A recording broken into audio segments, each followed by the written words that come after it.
నాయనా బంధకాల నుంచి విడిపించగలదు ప్రభువా. నీ వాక్యము మనుషులను స్వస్థపరచగలదు ప్రభువా. నీ వాక్యము మాకు మనోధైర్యాన్ని ఇవ్వగలదు నాయన. నీ వాక్యం మీద ఎవరు విశ్వాసం కలిగి ఉంటారో వారి జీవితాల్లో ఎన్నో అద్భుతాలు జరుగుతాయి నాయన. తండ్రి, ఇదిగో మాకు ఇచ్చిన ఈ అద్భుతమైన ఆదివారపు నీ సన్నిధిని బట్టి కృతజ్ఞతాస్తుతులు ప్రభువా. నాయన, నీ చిత్తంలో మేమందరం కూడా నీ నామాన్ని మహింపరిచే వారంగా ఉండటం సహాయం చేయి నాయన. ఇక్కడికి వచ్చిన ప్రతి కుటుంబాన్ని ఈరోజు మీ వాక్యం ద్వారా దీవించండి ప్రభువా. మా ఆత్మీయ ఆకలను మీరు తీర్చండి. ఇదిగో స్టువర్ట్పురం వెళ్ళి ఎంతో వాక్యం విని వచ్చిన బిడ్డలు ఉన్నారు. వారందరినీ ప్రభువా మీరు తాకండి, విడుదల ఇవ్వండి. ఏ విషయాల్లో వారు ఇంకా స్ట్రగుల్ అవుతున్నారో ప్రభువా సహాయం చేయము. దావీదు కుమారుడా, మమ్మల్ని కరుణించు తండ్రి. నాయన, నీ పాదాలు పట్టుకుని మొర్ర పెట్టే ఆత్మను మా మీద ఉంచండి. ఈ సమయంలో నీ వాక్య ధ్యానంలో మీరే మాకు సహాయం చేయమని యేసుక్రీస్తు ప్రభు నామమున బ్రతిమలాడుకుని అడుగుచున్నాము తండ్రి, ఆమెన్. బ్రదర్స్ ఎవరు ఆమెన్ అనలేదా అండి? ఒకసారి అనండి అమ్మా. ఆమెన్ అనే మాట ఏకాత్మ మనందరం కలిసి ప్రార్థన చేస్తున్నట్టు అలాగూ జరుగునుగా కానీ అర్థం. కాబట్టి ఆమెన్ అనడం మీరు మర్చిపోకూడదు. దేవుని యొక్క పరిశుద్ధ గ్రంథంలో మనం 85వ కీర్తనలో చదివిందంతా కూడా ఒక ప్రార్థన. అక్కడ కీర్తనకారుని యొక్క పరిస్థితి దేవునితో చెప్తూ ఉన్నాడు.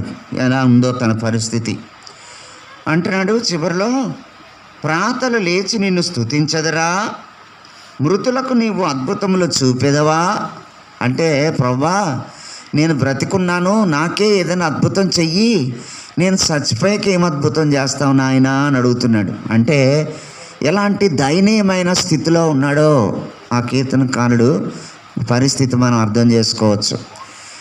పిల్లరా, ఎందుకు అంత దయనీయమైన స్థితిలోకి మనుషులు వెళ్ళిపోతూ ఉన్నారు? విచక్షణ జ్ఞానాన్ని కోల్పోతూ ఉన్నారు. కాబట్టి లోకంతో పాటు కొట్టుకుపోతున్నారే కానీ లోకానికి ఎదురుగా ఏదలేకపోతున్నారు. కారణం ఏంటో తెలుసా? దేవుని మీద నమ్మకాన్ని కోల్పోవడమే. లోకంలో ఆకర్షణతో ఉన్నవి చూసి దేవుని మీద నమ్మకం కోల్పోకూడదు మనం. ఈ లోకంలో ఎన్నో వస్తాయి, వెళ్ళిపోతాయి. స్థిరమైన వారు ఎవరంటే దేవుని వాక్యమే స్థిరమైనది, ఆయన వాగ్దానమే స్థిరమైనది. కాబట్టి దేవుని మాట మనం ఎన్నడూ నువ్వు మర్చిపోతావేమో, ఆయన ఇచ్చిన వాగ్దానం నేను మర్చిపోతాను, ఆయన మాత్రం మర్చిపోడు. మనం చనిపోయే లోపు ఆయన వాగ్దానాన్ని మన పట్ల ఖచ్చితంగా నెరవేరుస్తాడు. విశ్వాస వీరులైన మన పితరులు అందరికీ దేవుడు వాగ్దానాలు చేసి అవి నెరవేర్చాడు. ఎంతో స్పష్టంగా మనం దేవుని వాక్యంలో చూస్తూ. ఎందుకు మనిషి ఇలాంటి స్థితికి దిగజారిపోతున్నాడు? ఇక్కడ ఈ కీర్తనకారుడు మొరేంటి? అయ్యో, నాకెవరూ లేరు, అందరూ నన్ను వదిలేశారు, బాల్యం నుండి నేను బాధపడతానే ఉన్నాను, చావునకు సిద్ధంగా ఉన్నాను, నాకు సహాయం చేయి. దేవునికి మొరపెడుతున్నాడు తప్ప ఎవరికి చెప్పట్లా, దేవునికి మొరపెడుతున్నాడు. ప్రియులారా, మన బాధ, మన స్థితి, మన గతి అంతా కూడా మన దేవునికి చెప్పుకోవడం నేర్చుకోవాలి. మనం ఏం చేస్తామంటే మనుషులకు చెప్తాం కానీ దేవుడికి చెప్పం. చాలామంది నా దగ్గరికి వచ్చి చాలా విషయాలు చెప్తారు. నేను అంటాను, దేవునికి చెప్పావా అని అడుగుతాను. అడిగితే వాళ్ళు అంటారు, దిక్కులు చూస్తూ ఉంటారు ఇలా, నాకు ఎలా చెప్పావో అలాగే దేవుని చెప్పవయ్యా, నీకు జవాబు ఉంటుంది అంటే. అప్పుడు మీరు చెప్పారు కదండి, ఈరోజు చెప్తానండి సాయంత్రం దేవునికి. అయ్యో, ఎంత సమయం వృధా చేసావు నువ్వు, ఇప్పటికి నీకు పరిష్కారం వచ్చేసినేమో కదా, ఎందుకు చెప్పలేదు దేవునికి? ఆయనకే చెప్పుకోవాలి మనం. నేను కూడా ప్రార్థన చేస్తాను కానీ నీ గురించి, నువ్వు మాత్రం దేవునికి చెప్పడం నేర్చుకోవాలి. మన స్థితి ఎందుకు అలా దిగజారిపోతుంది అంటే, దేవుడు దేన్నైతే వద్దంటాడో దానినే ముట్టుకుంటాం, దాన్నే చూస్తాం. అందుకే మన పరిస్థితి దేవునికి వ్యతిరేకంగా పాపం చేసినప్పుడు ఎలా ఉంటుంది మన పరిస్థితి? చీకట్లోకి వెళ్ళిపోతూ ఉంటుంది, రోజు రోజుకి చీకట్లోకి దిగజారిపోతూ ఉంటాం. దేవుడు ఏమంటున్నాడు? అపవిత్రమైన దానిని ముట్టొద్దు కదా. చూడండి, 2 కొరింథీ 6:17, 2 కొరింథీ 6:17.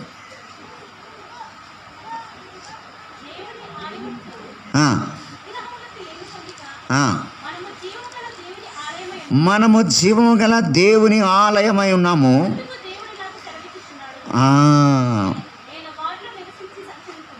నేను వారిలో నివసించి సంచరింతును, నేను వారి దేవుడనైందును, వారు నాకు ప్రజలైందురు.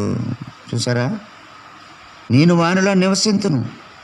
ఇంకేమన్నా? అపవిత్రమైన దానిని ముట్టకుడని ప్రభు చెప్పుచున్నాడు, మరియు నేను మిమ్మల్ని చేర్చుకొందును, మీకు తండ్రిని. అపవిత్రమైన దానిని ముట్టకుడి. ప్రభు చెప్తున్నాడు, విగ్రహాల జోలికి పోవద్దు, వాటికి అర్పించిన వాటిని మీరు ముట్టవద్దు కదా. మనం చాలాసార్లు విహారయాత్రలకి స్నేహితులతో కలిసి వెళుతూ ఉంటాం. మీరు చూడండి, పిక్నిక్ స్పాట్ ఎక్కడున్నా అక్కడ ఒక విగ్రహాన్ని ఉంచుతారు. జలపాతాల దగ్గరికి వెళ్తారు కదా, జలపాతాల వాటర్ ఫాల్స్ దగ్గరికి వెళ్తే అక్కడ ఒక చెట్టు, ఒక విగ్రహం, ఆడికి వెళ్ళడం, స్నానాలు చేసేయడం, అక్కడ కోన్ కోసుకుని తినేయడం, ఇదొక ట్రెండింగ్ అయిపోయింది.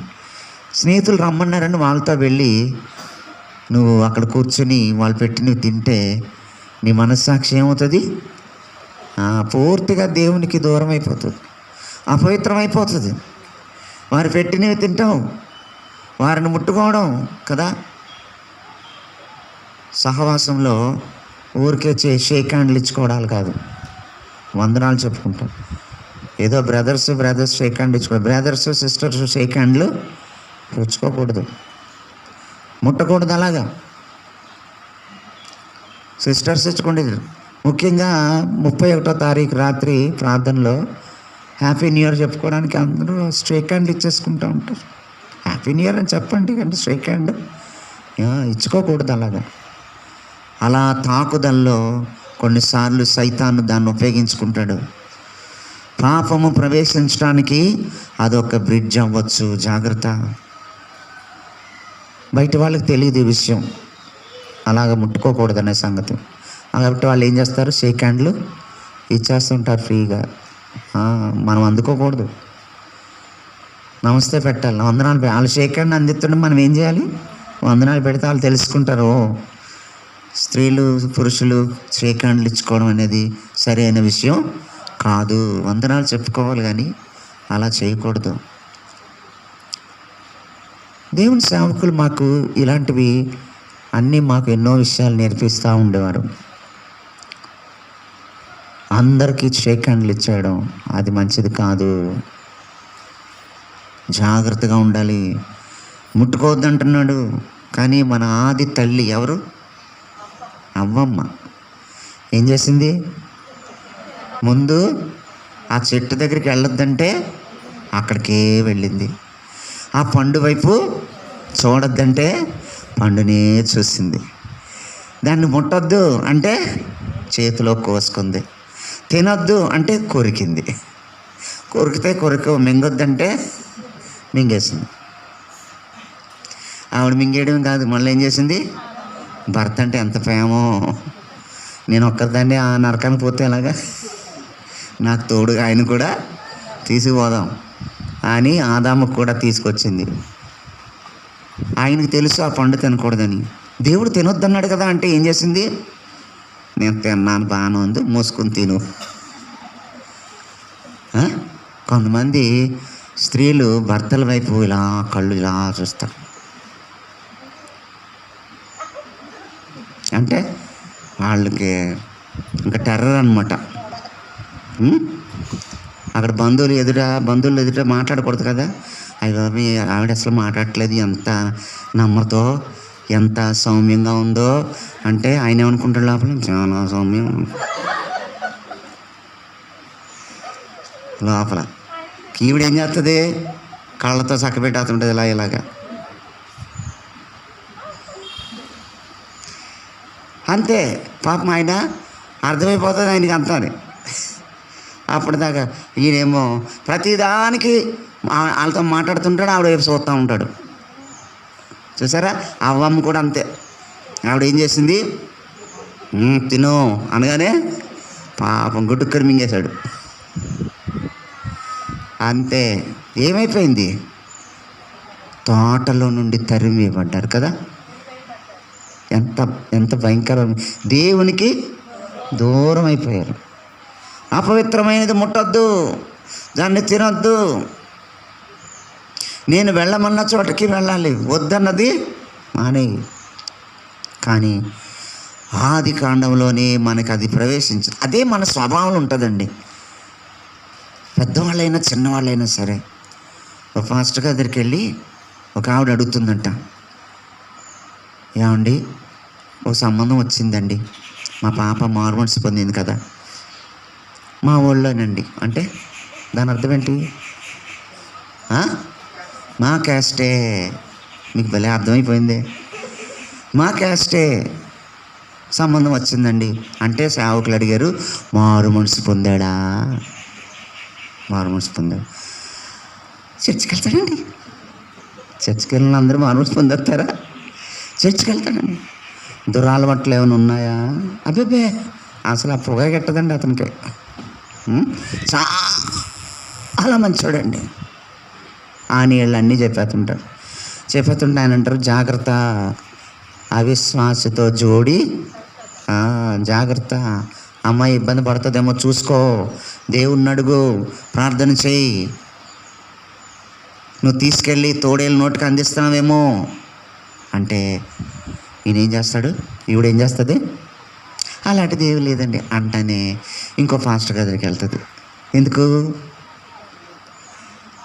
ఎందుకు ఈవిడికి అనుకూలంగా ఈయన చెప్పలేదు. ఇంకో పాస్టర్ గారి దగ్గరికి వెళ్ళి ఆయనకి చెప్తుంది. ఆయన అన్నాడు, అమ్మ సంబంధం వచ్చిందంటే అది దేవుడి చిత్తమే, లేకుండా ఏది జరగదు, చేసేసుకో. కనుక అయ్యి బాబు ఈయన ఎంత మంచి పాస్టర్, నిజంగా ఆత్మజ్ఞానంతో నింపబడ్డాడు, చేసేసుకోమన్నాడు, ఇది దేవుడి చిత్తం అని వెళ్ళిపోయి గబగబా అన్నీ పనులు పెట్టేసి పెళ్ళి చేసేసారు. వివాహం అయ్యింది. 3వ నెలలోనే అన్నీ తెలిసిపోయినాయి. ఏడ్చుకుంటా ఇంటికి వచ్చేసింది ఆ పిల్ల. ఏమైందమ్మా అమ్మ ఇలా అలాంటివి ఏవో వస్తాయి, అన్నీ పట్టించుకోకూడదమ్మా, నేను వెళ్ళను అక్కడికి, నరకంలా ఉంది అక్కడ, నేను ఉండను, అతడు ఏమీ చర్చ కూడా రానంటున్నాడు నాతోటి, ఇలాంటి సంబంధం చేసావు నాకు. మళ్ళీ మొదటి పాస్టర్ గారి దగ్గరికి వస్తారు. అయ్యారు ప్రార్థన చేయండి, మా అమ్మాయి కుటుంబం ఇలాగైపోయింది. ఆయన ఏమంటారు, ఏమా దేవుడి చిత్తం తెలుసుకుని చేయమన్నానా, ప్రార్థన చేసావా? లేదండి, ఏదో మాకు అనుకూలంగా ఉందని వెళ్ళిపోయాం, ఇలాగయిందండి. ప్రియులారా, ఒకసారి జీవితంలో జరిగిన తప్పు జీవితాంతం వరకు అది వేధిస్తూనే ఉంటుంది. ఆది కాండంలో జరిగిన తప్పు యుగాంతం వరకు అది మనల్ని వేధిస్తూనే ఉంటుంది. ఏది వద్దని దేవుడు చెప్తాడో దాని మీదే మనకు ఆశ కలుగుతూ ఉంటుంది. ఏది చేయకూడదు అని ప్రభు ఆజ్ఞాపిస్తాడో అదే చెయ్యాలనే మనసు వస్తూ ఉంటుంది. షుగర్ పేషెంట్లని ఏం తినొద్దు అంటారు, లడ్డూలు తినొద్దు, వాళ్ళకి అదే తినాలనిపిస్తుంది. అందుకే అందరూ పడుకున్నాక తినేస్తుంటారు ఒక్కొక్క లడ్డు. ఏంటి అలా తినేశారు మీరు అని అంటే, మధ్యరాత్రిలో ఆకలేసింది అందుకే ఒక లడ్డు తిన్నానంటారు. అక్కడ 2 మాయమైపోయి ఉంటాయి. చూసారా, వాళ్ళకి ఆకలేస్తుంది నిజమే, కానీ షుగర్ తినొద్దంటే దాని మీద ఇష్టం కలుగుతుంది తినాలని. ఫలితం ఏంటి, తినేస్తే బాడీ అంతా పాయిజన్ అయిపోతుంది, అవయవాలన్నీ పాడైపోతాయి. ఎంత ఇబ్బంది, ఎంత కష్టం, ఎంత బాధ. ప్రియులారా, వద్దన్నది చేస్తున్నావా నువ్వు? దేవుడు ఏమంటున్నాడు, అపవిత్రమైన వాటిని ముట్టవద్దు. అదేదైనా సరే ముట్టుకోవద్దు. నువ్వు నీ పరుగు పందెం పరలోకం వైపు ఉండాలి. మధ్యలో ఎన్నొచ్చినా ముట్టుకోకూడదు. పరుగుల రాణి అని ఎవరినంటారు, పిటి ఉషా గారిని అంటారు కదా. అలాగే ఒకసారి ఇంటర్నేషనల్ లెవెల్లో పరుగు పందెం జరుగుతుందంట. ఆవిడ ఎప్పుడు ఫస్ట్ అవుతుంది, ఫారినర్. ఆ రోజు పరిగెడుతుంటే ఎక్కడి నుంచో ఒక బంగారపు రింగు దొర్లుకుంటూ వచ్చిందంట. వెనక్కి చూస్తే వాళ్ళు చాలా దూరంలో ఉన్నారు, ఇవి ఫస్ట్ ఉంది, రింగే కదా అని తీసుకుందంట. మళ్ళీ కొంచెం దూరం పరిగెత్తి ఫస్ట్ వచ్చేస్తున్నాను అనుకుంది, మళ్ళీ ఇంకో రింగ్ వచ్చిందంట. నేను ఒక రింగు తీసుకున్నాను, ముందు పరిగెత్తాను కదా, ఈ రింగు కూడా తీసుకుంటానని అందుకునే లోపు ఆమె కాలు స్లిప్ అయ్యి పడిపోయింది. వెనకతలోళ్ళు ముందుకి వెళ్ళిపోయారు. ఆ రోజు తాను దేశానికి తేవలసిన విజయాన్ని పోగొట్టుకుంది, ఎంతో ఘనతను పోగొట్టుకుంది, ఎంతో ఐశ్వర్యాన్ని పోగొట్టుకుంది. చూసారా, ఈ లోకంలో దేవుని వైపు వెళ్తుంటే మనకు అలాగే ఎదురొస్తూ ఉంటాయి కొన్ని ఆకర్షణలు, చిక్కుల్లో పెట్టేస్తాయి మిమ్మల్ని. జాగ్రత్త, దేవుని వైపు వెళ్లకుండా మిమ్మల్ని ఆపేస్తాయి. చివరికి దేవుని మీద కోపం తెచ్చుకుంటారు చాలామంది. మీకు ఎప్పుడైనా దేవుడి మీద కోపం వచ్చింది ఎవరికైనా? వస్తే ఏం చేస్తారు? దేవునికి దయ లేదు, మనుషుల్లాగా ఆయన కూడా పక్షపాతే, ఒకళ్ళనొకలాగా దీవింతున్నాడు, నన్ను ఇంకా దీవించట్లేదు. దేవుణ్ణి తిట్టుకుంటాం. ఎప్పటి నుండో అడుగుతున్నాను, నాకు స్వస్థత రాలేదు. ఎందుకు అట్లా స్వస్థత నీకు? కారణం ఏంటి? ఆ వ్యాధికి సంబంధించింది ఏదో ఉంది నీ దగ్గర, అది తీసేయి. అది తీయకుండా ముట్టు బాగు చేయి అని అడగడం వల్ల ప్రయోజనం ఏమీ లేదు. ప్రియులారా, ప్రతి వ్యాధి వెనకతల ఒక కారణం ఉంటుంది. ప్రతి వేధింపు, ప్రతి కష్టం వెనకతల ఒక భయంకరమైన సైతాను వల ఉంటుంది. జాగ్రత్త. అదే అడగాలి దేవుణ్ణి. నువ్వు అడిగితే ప్రభు సహాయం చేస్తాడు. ఒకసారి ఒక యవనస్తురాలకి రాత్రులు నిద్ర పట్టట్లేదంట. ఇది సైతాను వల. ఎందుకు నిద్ర పట్టట్లేదు? డాక్టర్ దగ్గరికి వెళ్ళింది, స్లీపింగ్ ట్యాబ్లెట్స్ వేసుకుని నిద్రపోతుంది. మళ్ళీ లేచేసరికి ఏంటో అనీజీగా ఉంటుంది. సేవకుల దగ్గరికి వస్తే ప్రార్థన చేశారు, అన్నారంట, నువ్వు కూడా ప్రార్థన చేసి దేవుణ్ణి అడుగు, ఏంటో కారణం అడుగు, దేవుడు నీకు చెప్తాడన్న. ప్రభా, ఈ పరిస్థితికి ఏంటి కారణం? ఓ రోజు ఉపవాసం ఉండి గట్టిగా ప్రార్థన చేస్తుంటే పసుపు కుంకుమ 3 నిమ్మకాయలు కనబడుతున్నాయంట ఆవిడకి. ఒక ఆంటీ గారి చేతిలో ఉన్నాయంట అయ్యి. అప్పుడు చెప్పిందంట, ఫలానా ఆంటీ గారి చేతిలో 3 నిమ్మకాయలు పసుపు కుంకుమ ఉందండి అంటే. ఆవిడ దగ్గరికి నువ్వు ప్రార్థన చేయించుకోవడానికి వెళ్ళావా ఎప్పుడైనా? వెళ్ళానండి. ఆవిడ చాలా ప్రేమగా నాకు ప్రార్థన చేశారండి అని అంటే, తర్వాత తెలిసిన విషయం ఏంటంటే ఆవిడ ప్రార్థనే కాదు, ఇంకేం చేస్తుంది? నిన్ను వశపరుచుకోవడానికి ఆమె వశీకరణ మంత్రాన్ని ఉపయోగిస్తుంది. జాగ్రత్త. ఉపవాసం ఉండి మీ ఇంట్లో వాళ్ళందరూ ప్రార్థన చేయండి, అప్పుడే విడుదల వస్తుంది.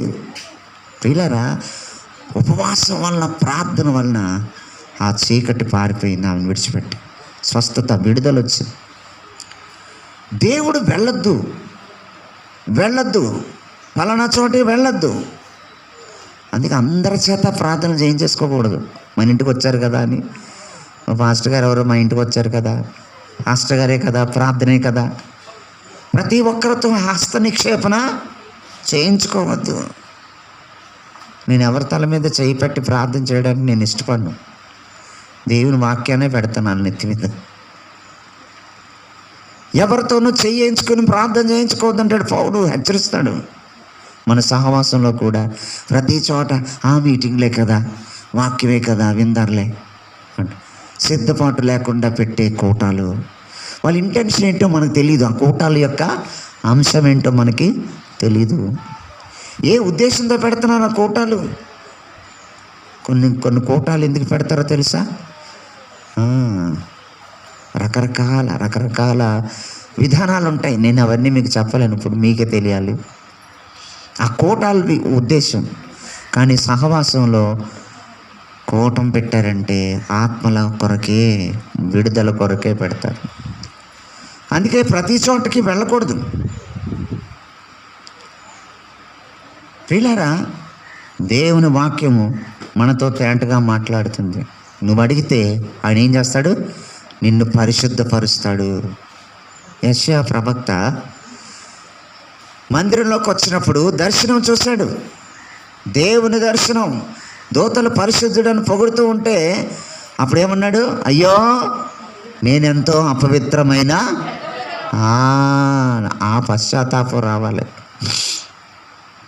అపవిత్రమైన పెదవులు గలవాడను, అపవిత్రమైన మనుషుల మధ్య నివసించేవాడను, నేను నశించుతని. ప్రభువా నన్ను కరుణించు. నీ పరిశుద్ధతను చూస్తుంటే నాకేం గుర్తొస్తుంది? నా పాపము గుర్తొస్తుంది. అది నీకు నీ పాపం గుర్తు రాకపోతే నువ్వు దేవుడి దగ్గరికి రాలేవు. నీ పాపం నీకు గుర్తు రాకపోతే ఆయన పరిశుద్ధత నీకు అర్థం అవ్వలేదు. అయ్యో నశించితిని, అపవిత్రమైన పెదవులు గలవాడిని అని ఎప్పుడైతే తన అబద్ధాలు ఒప్పుకున్నాడో, తన బూతు మాటల గురించి ఒప్పుకున్నాడో కదా, మంచినీళ్ళు ప్రాయంగా బూతులు మాట్లాడేస్తారు కొంతమంది. దేవుని పరిశుద్ధులకు అది తగదు అని వాక్యం చెప్తుంది గట్టిగా. మీ నోట బూతులైనను పోకిరి మాటలైనను రాకూడదు, జాగ్రత్త. అర్థమవుతుందా నీకు? ఈ ప్రవక్త ఒప్పుకుంటున్నాడు తన పాపాన్ని. వెంటనే బలిపీఠం నుండి కారుతో ఒక నిప్పును తెచ్చి ఆయన పెదవులకు తగిలించి, ఇది నీ పెదవులకు తగిలిన గనుక ప్రాయశ్చిత్తమై నీ దోషము. అది ఆ తర్వాత ఏమయ్యాడు? ఆయన పెద్ద ప్రవక్త అయిపోయాడు.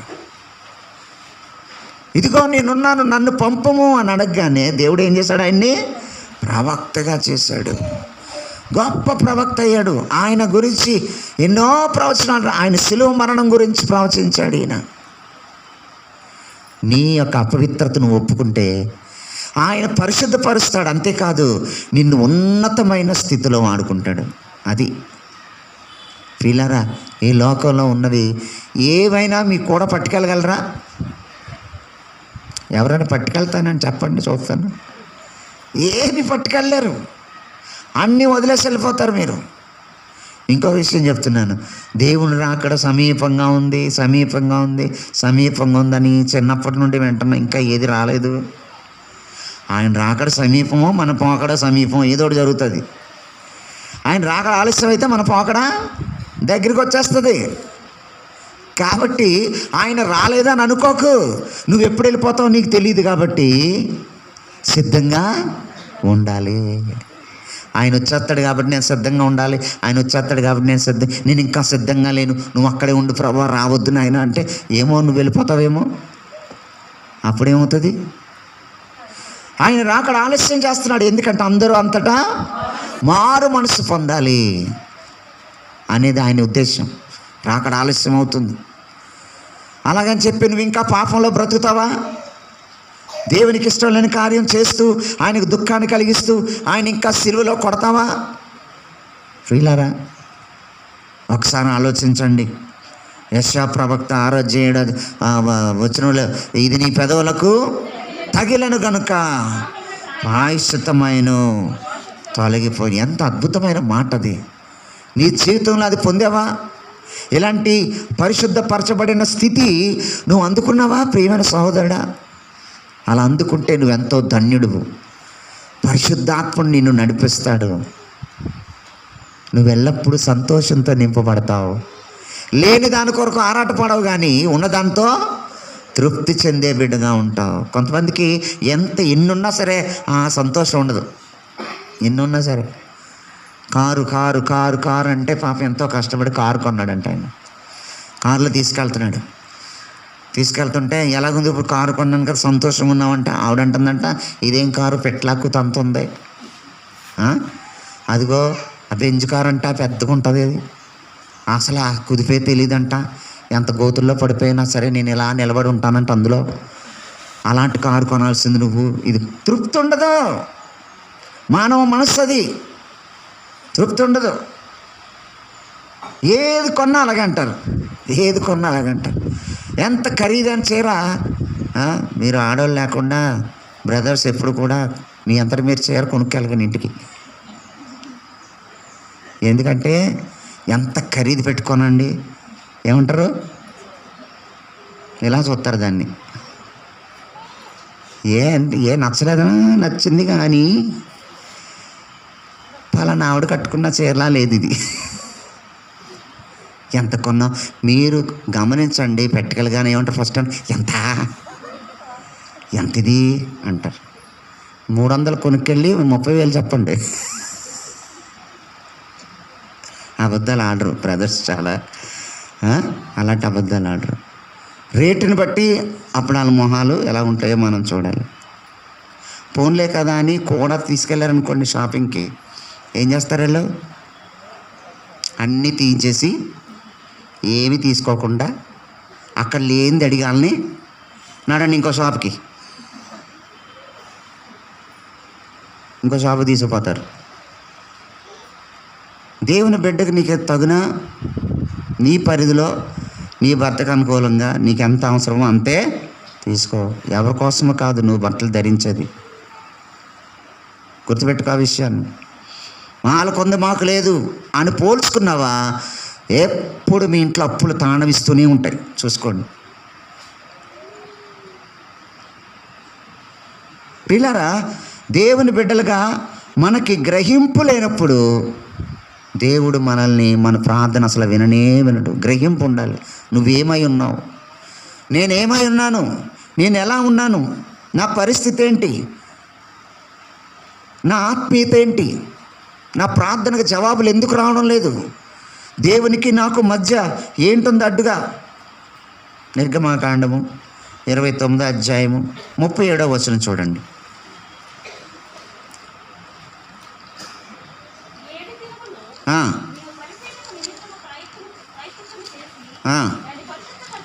ఏడు దినములు ఏం చేయాలంట? బలిపీఠము నిమిత్తము ప్రాయశ్చిత్తము చేసి దానిని పరిశుద్ధపరచు. 7 దినములు, 7 దినాలు ప్రతిరోజు పరిశుద్ధపరచుకోవాలి కదా. ప్రతిరోజు పరిశుద్ధపరచాలి నువ్వు. ఆదివారం వస్తారు, తండ్రి నాయన ప్రభు అని కూర్చుంటారు, వెళ్ళిపోతారు అంతే. మిగతా దినాలన్నీ కూడా ప్రార్థన ఉండదు, ఒక కుటుంబ ప్రార్థన ఉండదు, ఒక పర్సనల్ ప్రార్థన ఉండదు, వాక్యం చదువుకోవడం ఉండదు, దేవుని వాగ్దానం తీసుకోవడం ఏమీ ఉండవు. దేవుని నడిపింపు కోసం కనీసం అడగరు. ఆదివారం వస్తారు, వాక్యం వింటారు, ప్రార్థన చేసుకుని వెళ్ళిపోతారు అంతే. దానివల్ల ఏమైనా లాభం ఉంటుందా? 7 దినాలు నువ్వు పరిశుద్ధపరచబడాలి. ప్రతిరోజు దేవుణ్ణి ఆరాధించే ఆత్మీయత నీకు ఉండాలి. ఉదయం లేచినప్పటి నుండి రాత్రి పడుకునే వరకు దినమంతా ఆయన నడిపింపులో నువ్వు ఉంటున్నావా? దేవుని పరిశుద్ధత నీలో ఏలుబడి చేస్తుందా? ప్రియమైన సహోదరి, అపవిత్రమైనది ముట్టుకుంటే దేవుని నడిపింపు నీకు ఉండదు. అపవిత్రమైన చూస్తున్నా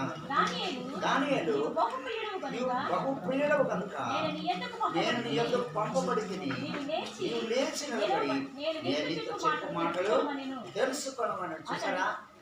దానియేలు నువ్వు బహుప్రియుడు. ఎందుకు బహుప్రియుడు అంటే అతని పాపాలే కాకుండా వాళ్ళ ఇతరుల పాపాలు కూడా ఆయనే ఒప్పుకుంటున్నాడంట. అది అందువల్ల దానియేలు నువ్వు బహుప్రియుడవు. పాపం ఒప్పుకుంటే నువ్వు దేవునికి ఎంతో ప్రియమైన దానువు, ప్రియమైన వాడువుగా ఉంటావు. చూడండి, దానియేలు కూడా తన స్నేహితులతో కలిసి బబులోను సామ్రాజ్యాన్ని కొనుక్కోబడినప్పుడు అక్కడ రాజు భుజించు భోజనం తీసుకొచ్చి ఇస్తుంటే ఏం చేశారు వాళ్ళు? తీసుకోలేదు. మాకు వద్దండి, అపవిత్రమైనది మేము ముట్టము కదా. ఎందుకన్నారు ఆ మాట? బబులోను సామ్రాజ్యంలో వారు పంది మాంసం తింటారు. పంది మాంసం దేవతలకు దాని రక్తాన్ని అర్పించి ఆ పంది మాంసాన్ని రాజుకు రోస్ట్ చేసి పంది పెట్టేస్తాడేమో రోస్ట్ చేసి ఆడు తీసుకుంటాను. అలా తెలిసి ఈ దానియేలుకి తన స్నేహితులకు పెడుతుంటే వాళ్ళకి అర్థమైంది ఇది దైవార్పితమని వాళ్ళు తింటున్నారు కాబట్టి ఇది మనం తినకూడదు. చూసారా? అపవిత్రమైన భోజనం మాకు వద్దండి, అపవిత్రమైన భోజనం మాకు వద్దు, మేము అపవిత్ర పరచబడకుండానట్లు మాకు కాయధాన్యాలు ఇవ్వండి. కాయధాన్యాలు ఇస్తే కొంచెం నీళ్ళు ఇస్తే చాలు మాకు. మాకు ఈ భోజనం రాజు భోజనం మాకొద్దు అంటే అతనేమన్నాడు, బాబాయ్ నీకు ఇలా పెట్టకపోతే రాజుగారి దగ్గర మీరు నీరసంగా కనపడ్డారనుకో నా ఉద్యోగం పోతే నా మొత్తాన్ని నా పీకే తీసేస్తాడు, మాకు పని చేయకండి అంటే అక్కడ 10 రోజులు మాకు సమయం ఇవ్వండి.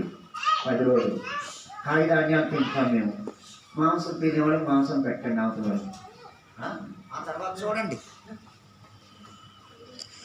మేము కనుక బలహీనంగా ఉంటే అప్పుడు మరలా మేము రాజు భోజనమే తింటాం. మేము బాగున్నాం అనుకోండి, ఇక మాకు ఎప్పటికీ ఆ భోజనమే, కాయధాన్యాలు పప్పులు అవే పెట్టండి. ఛాలెంజ్ చేశాడు దానియేలు. నువ్వు చేస్తున్నావా ఛాలెంజ్ చేస్తున్నావా? నీ భక్తి నీ విశ్వాసాన్ని బట్టి ఇతరుల ఎదుట నువ్వు ఛాలెంజ్ చేస్తున్నావు. ఈ మధ్యకాలంలో తమ్ముడికి ఒక బ్యాంకులో ఉద్యోగం వచ్చింది. ఏంటి ఆ ఉద్యోగం అంటే అదే లోపల ఏదో కొంచెం అటెండర్గా ఉండి సహాయం చేయడం. ఆయన అన్ని పనులు చక్కగా చేస్తున్నాడు. శుక్రవారం ఏదో పండుగ వచ్చింది కదా మొన్న, ఆ రోజు ఆ బొమ్మలన్నీ కడిగి అవన్నీ తుడిసి పెట్టు, పంతులు వస్తాడు, పూజ చేస్తాడు, కొబ్బరికాయలు కొట్టాలన్నాడంట ఆ మేనేజర్. ఈయన అన్నాడంట, నేను ఆ పని చేయనండి, మీరు ఏ పని చెప్పినా చేస్తాను, బ్యాంకులో ఏదైనా చెప్పండి అన్నీ చేస్తాను, 1 గంట సేపు ఉంచి పని చెప్పినా చేస్తాను, కానీ అది మాత్రం నేను చేయను. అలా అంటే అలాగా మేము చెప్పిన పనులన్నీ చేయాలి నువ్వు, లేకపోతే ఇక్కడ ఉండడం కష్టం, నువ్వు వెళ్ళిపోవాల్సి వస్తుంది.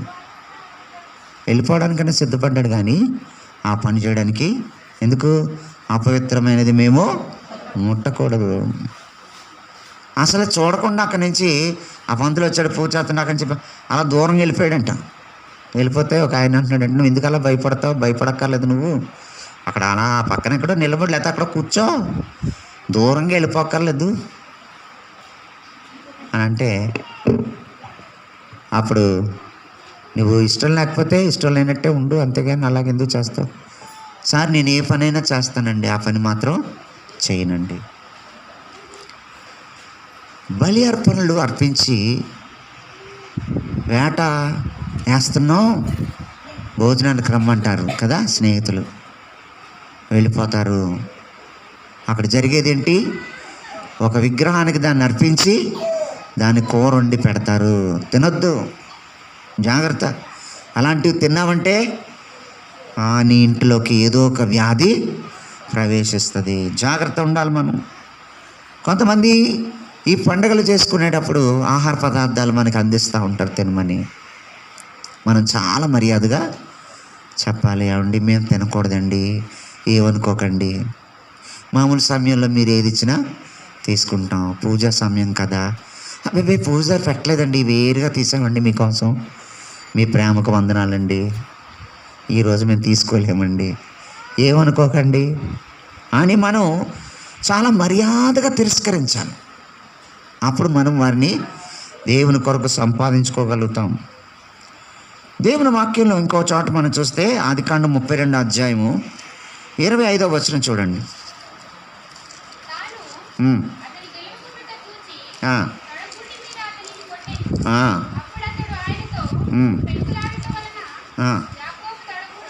తొడగూటు వసిలేను. చూసారా, యాకోబు దేవునితో పెనుగులాడుతున్నాడన్న సంగతి తెలియక పెనుగులాడుతున్నాడు. ఏమంటున్నాడు? నువ్వు నన్ను ఆశీర్వదిస్తేనే కానీ నేను పోనీను. ఆయన గూటు మీద, తొడగూటు మీద కొట్టగానే ఆ నరం వసిలి, తుంటి నరం వసిలింది.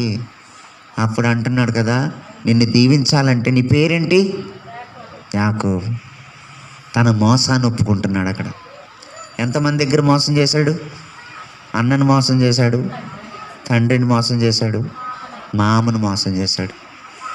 3 దగ్గర 3 రకాలుగా మోసం. ఆ విషయాన్ని గ్రహించుకున్నాడు యాకోబు. గ్రహించుకుని ఒప్పుకుంటున్నాడు దేవుని దగ్గర. దేవుడు ఏమన్నాడు? ఇక మీదట నీవు ఇశ్రాయేలు అనబడతావు, యాకోబు కాదు, మోసగాడు కాదు నువ్వు. మనం యాకోబు జీవితాన్ని గమనిస్తే అక్కడి నుంచి మరి ఎక్కడ ఎవరిని మోసం చేసినట్టు మనం చూడం. యథార్థత అనేది ఉంది అతనిలో. చూడండి, వాళ్ళ బ్యాగుల్లో డబ్బులు పెట్టేసి పంపించేస్తే ఏం చేస్తాడు? మరలా దానికి తిరిగి రోకలేసి ఇంకా కొన్ని బహుమతులు ఇచ్చి పంపించి వాళ్ళకి ఇచ్చేయండి, మనకి వద్దు. అదే పూర్వం యాకోబు అయితే ఏం చేద్దరు, భలే వేసాడురా ఎవరు కానీ, మన తగ్గవాళ్ళు దొరికారా అని చెప్పేసి మూట కట్టేసాను కదా. కానీ అలా చేయలా, తిరిగి పంపించేశాడు. ఇస్రాయేల్ లాగే ఉన్నాడు నేటికి కూడా కదా. నేటికి కూడా ఇస్రాయేల్ లాగే ఉన్నారు. కానీ మరి కాబట్టి పెనుగులాట ఉండాలి. ప్రభువా, నువ్వు నన్ను ఆశీర్వదిస్తేనే కానీ, నువ్వు నాతో మాట్లాడితేనే కానీ, నీ జవాబు నాకు ఇస్తేనే కానీ నేను ప్రార్థన నుండి లేవను. ఆ పెనుగులాట, ఆ పట్టుదల నీకెంతో విజయాన్ని ఇస్తుంది. ఎలాంటి విజయాన్ని ఇస్తుందో తెలుసా? ఎన్ని అపజయాలున్నా సరే వాటి మీద జయం పొందేటటువంటి ఆ గొప్ప కృపను దేవుడు మనకు అనుగ్రహిస్తాడు. యాకోబుని ఎంత ప్రేమించాడు, ఎంత ఆశీర్వదించాడు, జనములకు ఆశీర్వాదకరంగా యాకోబుని చేశాడు దేవుడు. పురుగు వంటి యాకోబు అని పిలుస్తాడు కదా.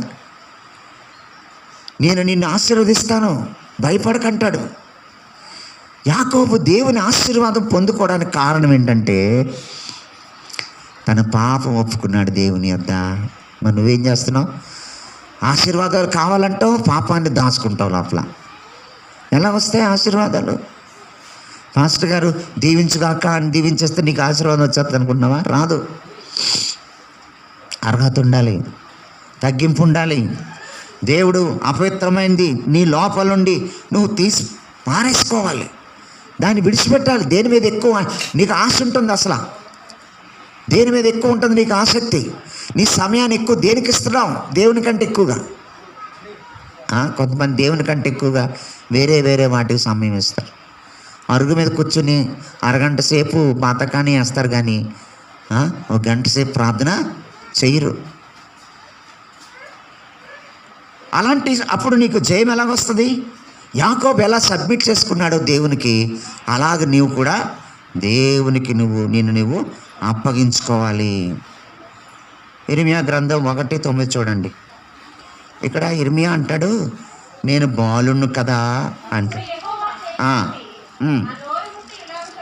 నోరును ముట్టాడంట ఆయన. ఇదిగో నీ నోట నా మాటలు ఉంచి ఉన్నాను, పెళ్ళగించుటకును, విరగొట్టుటకును, నశింపజేయుటకును, పడద్రోయుటకును, కట్టుటకును, నాటుటకును నేను ఈ దినమున జనముల మీదను రాజ్యముల మీద ఎందుకు ఇర్మియా భక్తుని ఎందుకు ఎన్నుకున్నాడు దేవుడు? అతని యొక్క తగ్గింపుని చూశాడు కదా. ఏమంటే బాలుడిని కదా, మాట్లాడడానికి నాకు శక్తి చాలదని ఒప్పుకున్నాడు. బాలుడిని, చిన్నోడిని, నాకు శక్తి సరిపోదు అంటే దేవుడు అన్నాడు, నేను నిన్ను బలపరుస్తాను. బాలుడిని అనకు, నీ నోట నా మాటలు ఉంచి ఉన్నాను. దేవుని యొక్క తాకుదల నీకు తగలాలంటే నీ యొక్క బలహీనత ఏంటో నువ్వు గుర్తించాలి. ప్రతి ఒక్కరికి వాళ్ళ బలహీనత వాళ్ళకి తెలియవు, ఇతరులకి తెలుస్తాయి. అందుకే ఇలా చూపెట్టేస్తారు, నువ్వు ఇలాగా. కానీ వాళ్ళ వైపు ఎన్ని చూపిస్తున్నాయి? నీ బలహీనత నువ్వు గ్రహిస్తే దేవుడు నిన్ను జనములకు ఆశీర్వాదకరంగా చేస్తాడు.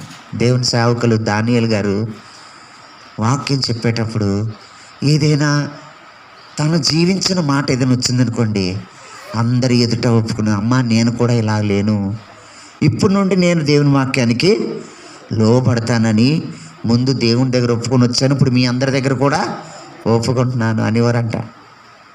అలా అన్నప్పుడు అందరికీ గ్రహింపు అయ్యేది, అయ్యో ఆయనే ఒప్పుకుంటే ఇంక మేమెంత, నేను ఒప్పుకోవాలి కదా అని. ఒక్కొక్కరు అసలు ఆశీర్వాదం ఇచ్చేసి వెళ్ళిపోండి, సెలవు తీసుకుందాం అన్నా కూడా ఎక్కడో అక్కడ ఉండిపోయి ప్రార్థన చేస్తూ ఉండేవారండి. ప్రభువా, నా దుర్మార్గతను ఒప్పుకుంటున్నాను ఈరోజు నీ సన్నిధిలో అని ఒప్పుకునేవారు అంటున్నాను. విడుదల పొందేదాకా వెళ్ళేవారు కదా ఆ స్థలం నుండి. అలాంటి ఉద్యమాన్ని ఈ సహవాసంలో మరి చూశారు దానియేలు గారు. తెలుసా, దేవుని యొక్క తాకుదల ఎంత ఉన్నతమైనది. యేసు ప్రభు వారు కూడా అనేకులను, మనల్ని అయితే ఆయన ముట్టొద్దంటున్నాడు, కానీ ఆయన ముడితే మాత్రం ఎంతో గొప్ప విజయం. ఎక్కడైతే అవసరం ఉందో అక్కడ ముట్టుకున్నవాడు ఆయన. చూడండి మత్తయి సువార్త 8వ అధ్యాయము 3వ వచనం.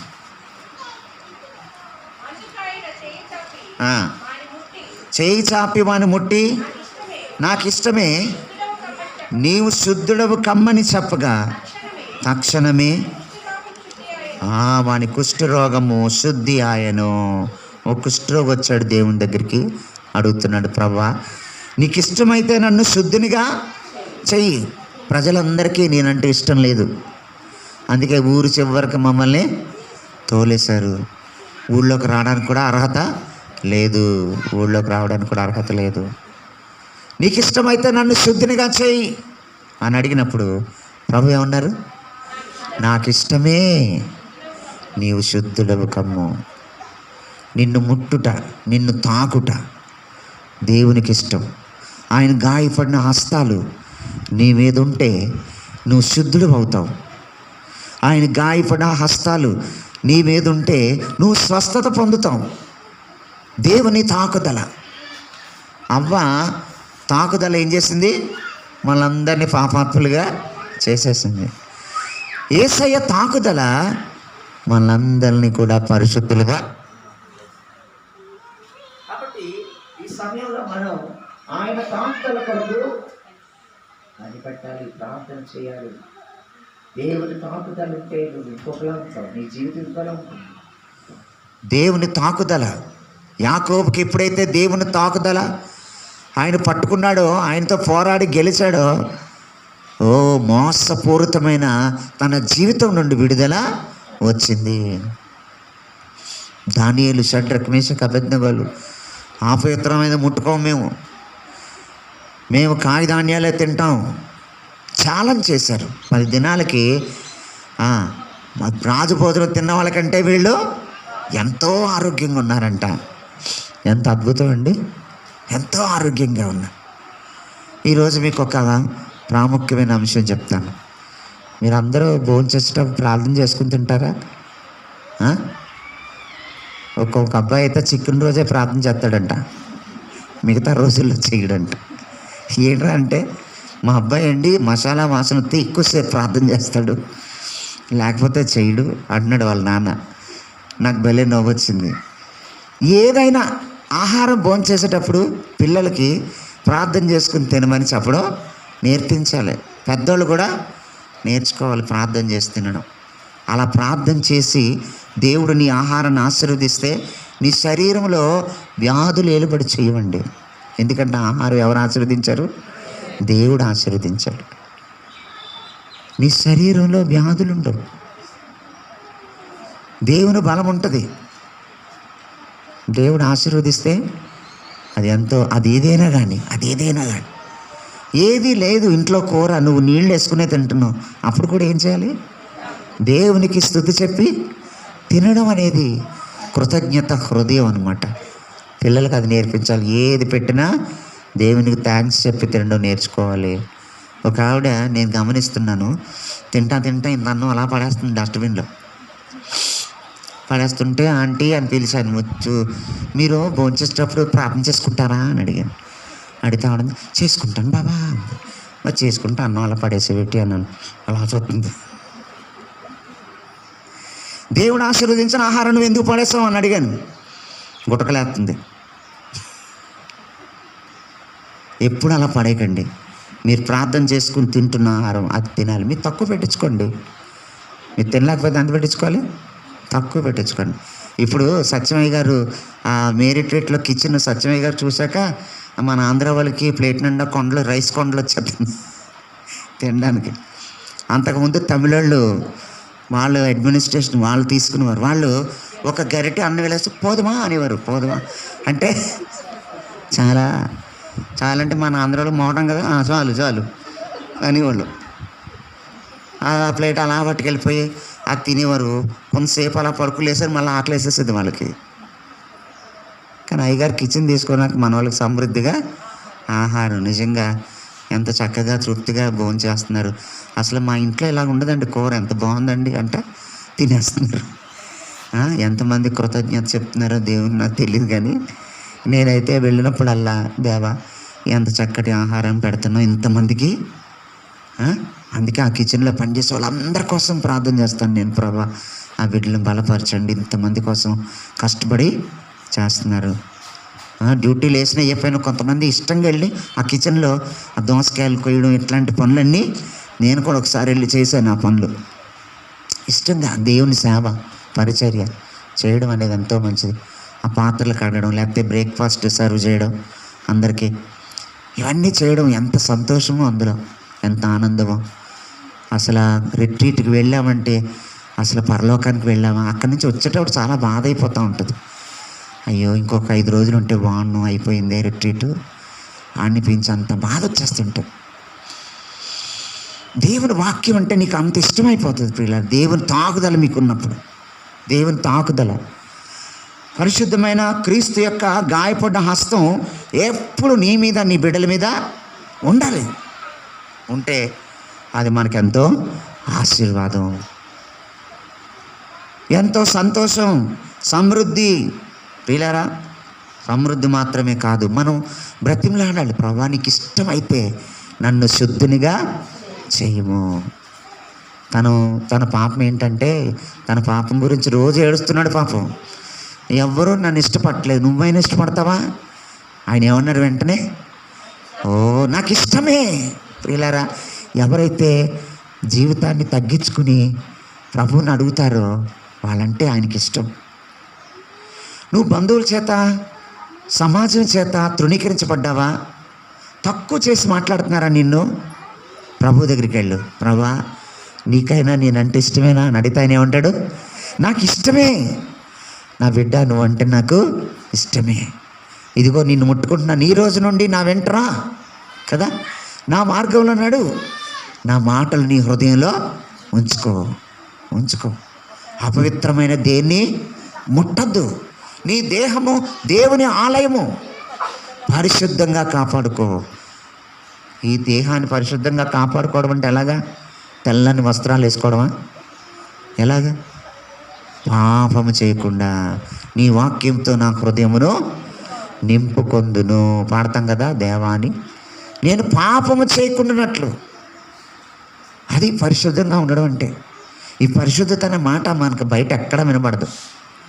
దేవుని సన్నిధిలో, వాక్యంలోనే మనకు. బలిపీఠంలో 7 రోజులు పరిశుద్ధపరిచారంట. మరి ఈ బలిపీఠాన్ని దేవుని కోసం నువ్వు ప్రతిరోజు పరిశుద్ధపరచాలి, ప్రతిరోజు ఒప్పుకోవాలి. మొన్న ఒక రోజు ఒక యవనస్తుడు అడుగుతున్నాడు, అన్నయ్య మనం పాపం చేస్తాం కదా, మనం అంట, నన్ను కూడా కలిపేస్తున్నాడు. పాపం చేస్తాం కదా, ఒప్పేసుకుంటాం కదా, మళ్ళీ చేసామనుకో మళ్ళీ ఏ రోజు ఆ రోజు ఒప్పేసుకుంటే అయిపోతుంది కదా అంటున్నాడు.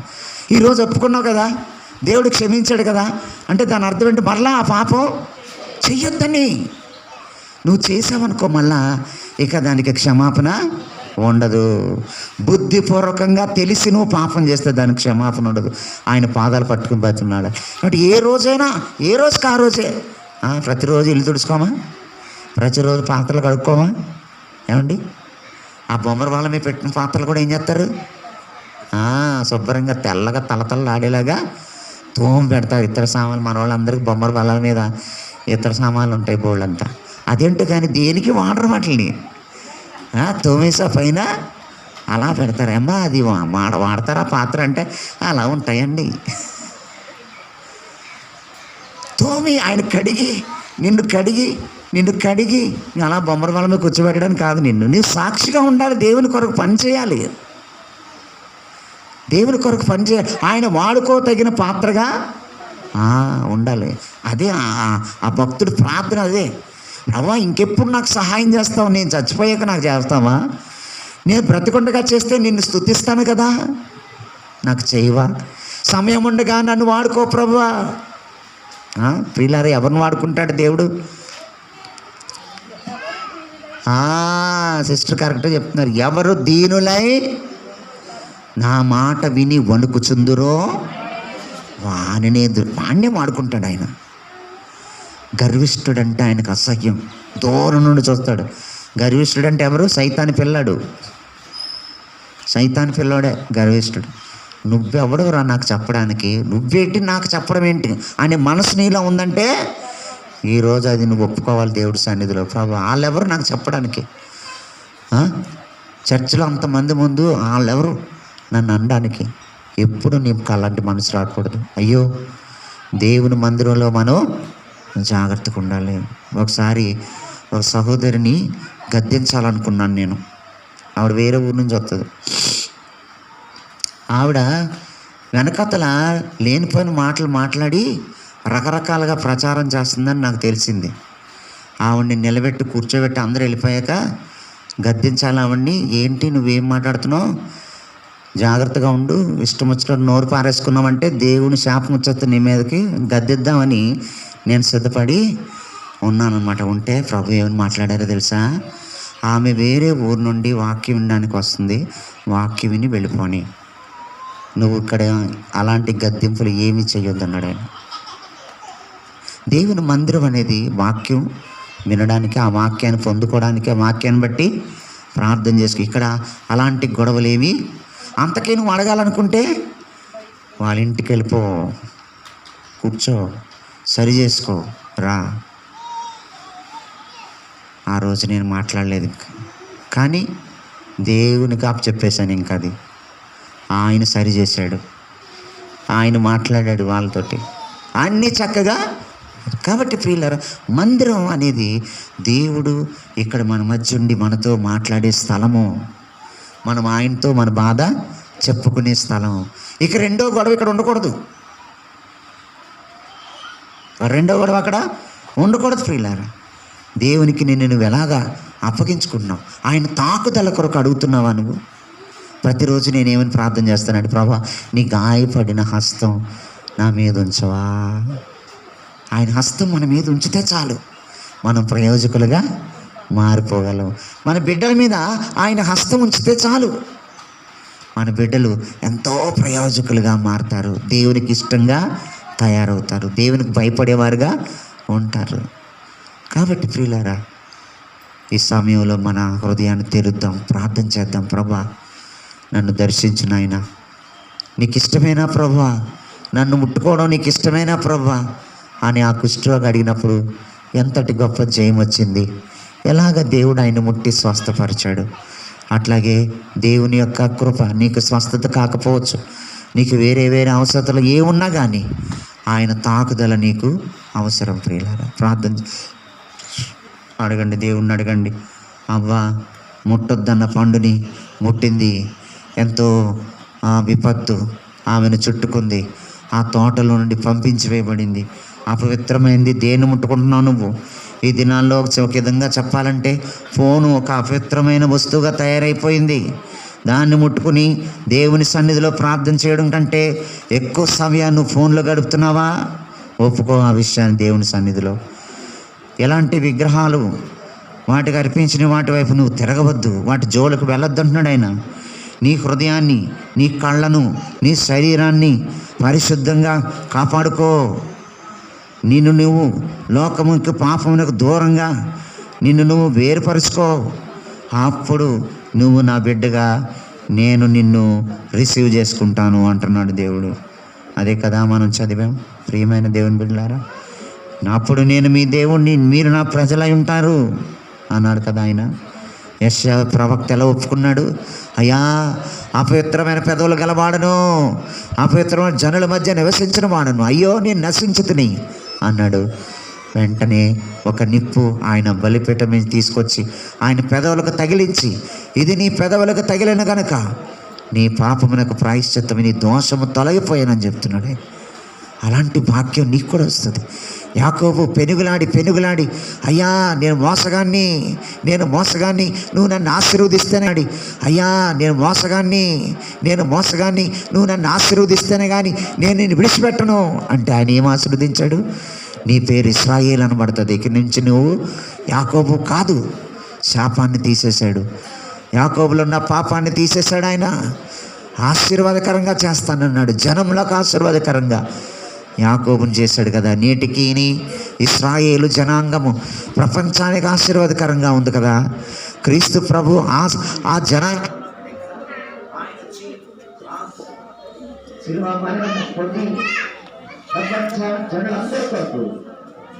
ఆయన తన ప్రాణాన్ని అర్పించాడు. ప్రియమైన సహోదరి, ఒప్పుకో, నీ పరిస్థితి ఒప్పుకో. దేవుని దగ్గర కనికరం గల తండ్రి ఆయన చేయించాక నేను కొట్టి బాగు చేస్తాడు. నాకు ఇష్టమే నువ్వు శుద్ధులు తప్పం అంటున్నాడు ఆయన. నాకు ఇష్టమే సహోదరి, నువ్వు శుద్ధురాలు తప్పం. నీ విశ్వాసం ఎలా ఉంది? దేవుడికి అవకాశం ఇవ్వండి. అపవిత్రమైనది మేము ముట్టుకోమని నాకు కోసమైనా మా పొద్దున్నాడు. ఎలాంటి ఆశీర్వాదకరంగా చేశారు దేవుడు వాళ్ళని. ప్రియమైన దేవుడి విధానాలు, దేవుడి సన్నిధిలో ఉన్నాము. ఇక్కడ ఒప్పుకోకపోతే ఎక్కడికంటే ఒప్పుకోవడానికి ఇప్పుడే ఒప్పుకో. అది ఎలాంటి పాపమైనా ఆయన క్షమిస్తాడు. అది ఎలాంటి అతిక్రమమైనా ఆయన నీ నుండి ఆ దోషాన్ని తీసేయచ్చు. అమ్మా, ఇతను పాపము చేయకు, బాబు ఇతను పాపం చేయి అని ఆయన నీతో మాట్లాడతాడు.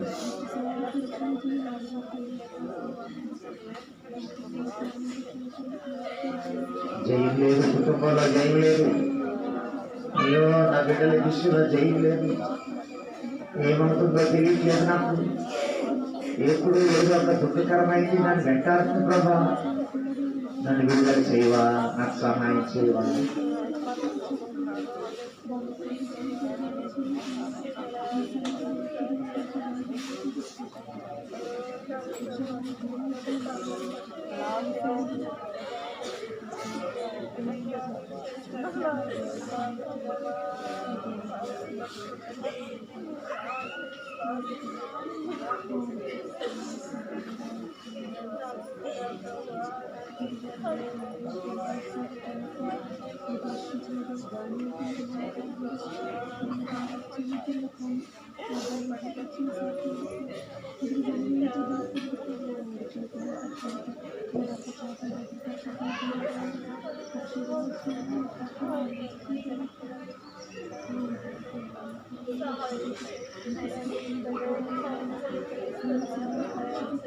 పరిశుద్ధుడైన తండ్రి, ప్రేమ కలిగిన సుప్రభా, ఈ రోజు మీరు మాకు ఇచ్చిన పరిశుద్ధ లేఖనాన్ని బట్టి కృతజ్ఞతాస్తుతులు ప్రభా.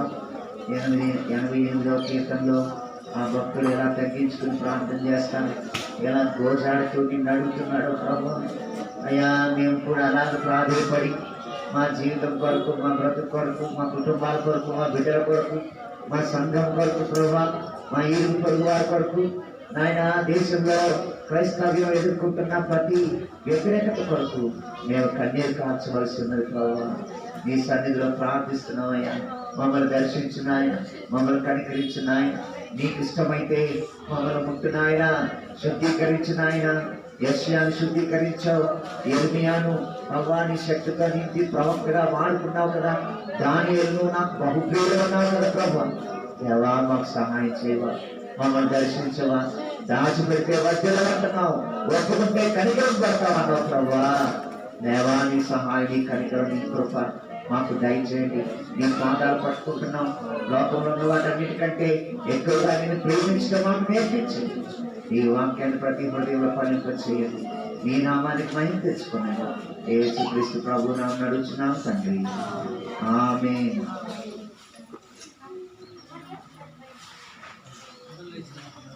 అక్కడ లేచి నిలబడదామండి.